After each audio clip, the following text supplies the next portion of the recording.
નમસ્કાર દર્શક મિત્રો, આપણો ભારત દેશ જ્યારે આઝાદ ન હતો ત્યારે તારીખ 12 જાન્યુઆરી 1946 રોજ બ્રિટિશ સરકાર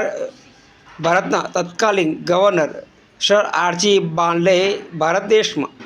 સૌપ્રથમ નોટબંધી કરવાનો નિર્ણય કર્યો હતો, જેમાં મોટી નોટોને ડિમોનેટાઇઝ કરવા માટે એક વટહુકમ બહાર પાડ્યો હતો, જેમાં તારીખ 26/1/1946 રોજ ₹500, ₹1000, ₹10,000 રૂપિયાની ચલણી નોટોને દેશમાં નાબૂદી હુકમ કર્યો, જેમાં તે દેશ પછી ₹100થી વધુની ચલણી નોટો પર પ્રતિબંધ લાદવામાં આવ્યો હતો,